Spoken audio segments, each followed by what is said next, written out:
Ismail Enver Pasha, a key figure in the Ottoman Empire's final years and a leader of the Young Turk Revolution, was a military officer and war minister convicted as a war criminal for his role in the Armenian Genocide and other atrocities. From 1913 to 1918, as part of the three Pashas triumvirate, he orchestrated policies leading to the deaths of approximately 1.5 million Armenians through mass deportations, starvation, and executions, alongside massacres of Greeks and Assyrians. In this documentary, we'll probe the psychological and psychoanalytic forces behind Enver's crimes, dissecting the mind of a man whose ambition turned an empire into a graveyard. Imagine a dusty road in the Ottoman Empire, 1915, where columns of men, women, and children, Armenians, stumble under a scorching sun, their bodies gaunt, their eyes hollow with terror. Armed guards prod them forward, some collapsing from starvation, others shot for slowing the march. In the distance, villages burn and mass graves swallow entire families, their screams silenced by bayonets or the desert's endless expanse. This is the work of Ismail Enver Pasha, a man whose vision of glory birthed a nightmare of genocide. We're diving into his story because his crimes weren't just political. They were a chilling case study in how ambition, paranoia, and a thirst for power can twist a mind into orchestrating mass murder. His methodical deportation orders and silent approval of slaughter reveal a psyche driven by control and ideology. Picture this: bodies piled in ravines, children torn from mothers, and entire communities erased while Enver sat in Istanbul plotting his empire's purification. This isn't just history, it's horror, and we're here to uncover why. Let's start at the beginning, because Enver's path to infamy was paved early. Born in 1881 in Constantinople, Ismail Enver grew up in a modest family. His father, Ahmed, a civil servant or prosecutor, and his mother, Lara, a Tatar. At 6, he moved to Monastir, a melting pot of ethnic tensions in Ottoman Macedonia. Psychoanalytically, this environment shaped his authoritarian personality, a mindset obsessed with order, hierarchy, and dominance, often rooted in rigid upbringings. Enver's father, described as a disciplinarian, likely instilled a need for control, while his mother's Tatar heritage tied him to a sense of ethnic pride that later fueled his nationalist fervor. He was raised to see himself as a defender of the empire, historian Feroz Ahmad noted, suggesting a childhood steeped in duty and superiority.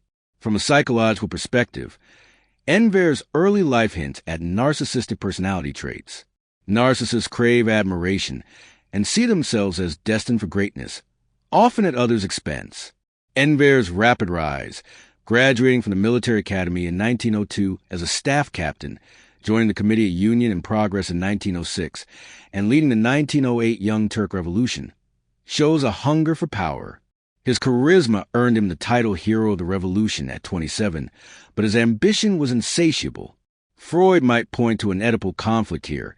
Enver's admiration for his father clashed with the need to surpass him, projecting his drive onto the empire itself. His marriage to Emin Nasi Sultan in 1914, making him a dammit to the royal family, fed this grandiosity, tying his identity to Ottoman prestige. Enver's crimes weren't personal killings but orchestrated mass violence, making his psychology unique. As Minister of War in 1914, he aligned the Ottoman Empire with Germany in World War I, believing in a swift victory. His role in the Armenian Genocide, starting in 1915, was central. He signed orders for deportations that were thinly veiled death marches. Reports describe Armenians driven into the Syrian desert, starved, raped, or shot. Whole villages were wiped out. A missionary wrote in 1916, bodies left to rot or thrown into rivers. The Talat Pasha telegrams, uncovered later, reveal Enver's complicity in directing massacres, with one order stating, the destination of the deportations is nowhere. Up to 1.5 million died, alongside thousands of Greeks and Assyrians in similar purges. Why did he do it? Psychologically, Enver's actions align with paranoid personality traits.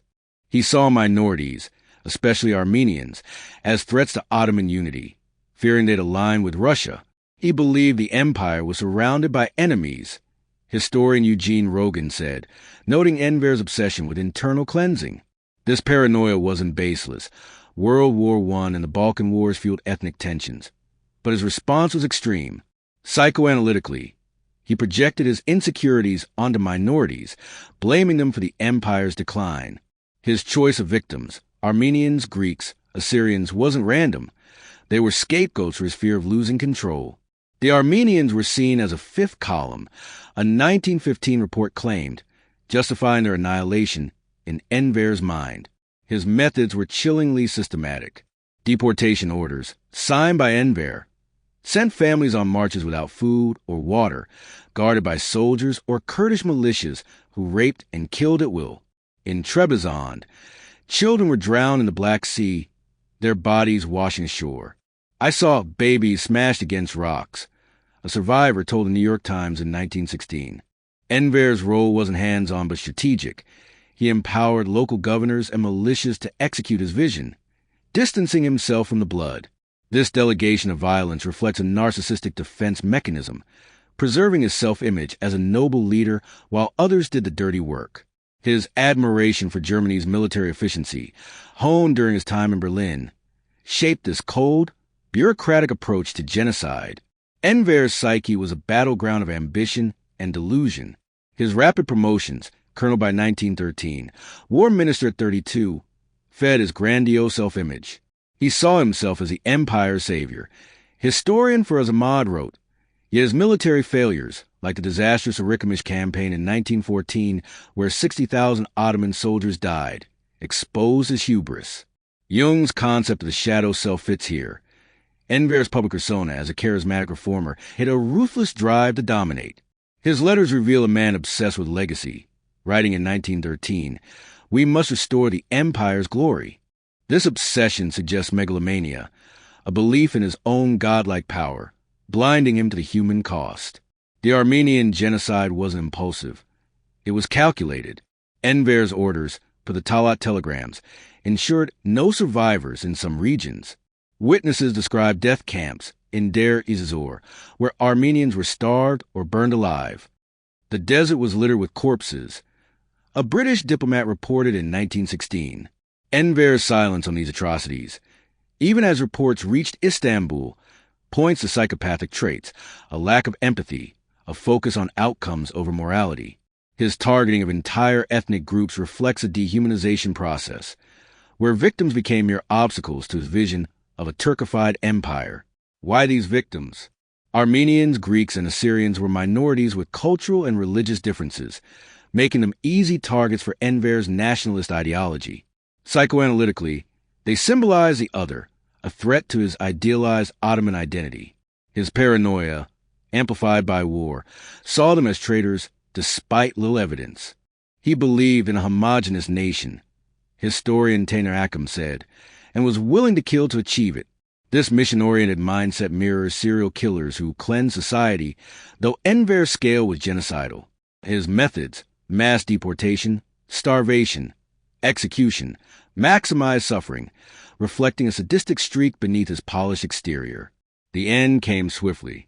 By 1918, with the Ottoman Empire collapsing, Enver fled to Germany, then Turkestan, hoping to lead a pan-Turkic rebellion.